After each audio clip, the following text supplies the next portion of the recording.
fayoobi samaha kama dhoohane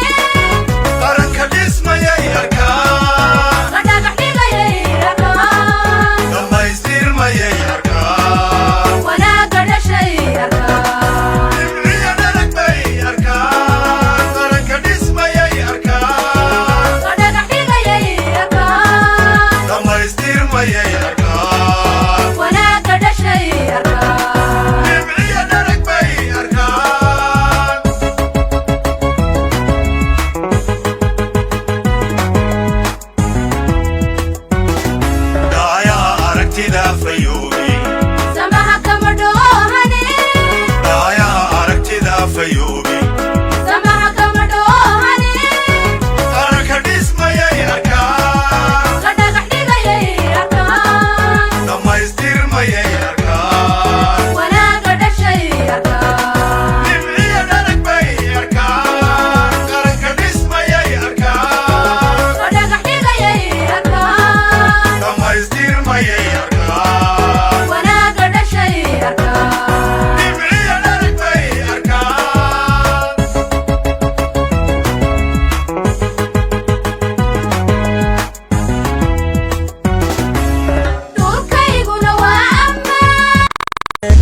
cusub iyo mid ka mid ah rukunada qaranka Jamhuuriyadda Soomaaliland oo horumaray sanadkii galbaday ee 2019 hanaasidee ah ayay ku hageen gudida qandaraasyada qaranku shaqadii ay qaranka mas'uulka uga ahaayeen boqolaal mashruuc ayay ku soo bandhigeen garoonka ay ugu garsooraan daneeyaasha qandaraasyada ay bixiso dawladdu kuwaasi oo ay ku kala calaf qaadaan tartanka ay u galaan mashaariicda ay daahfureen gudidu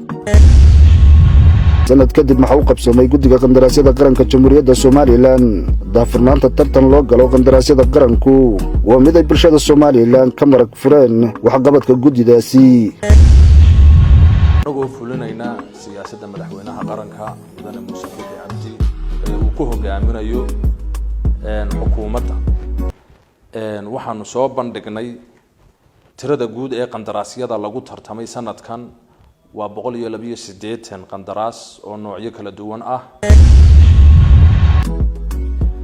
tartanku waa laba qaybood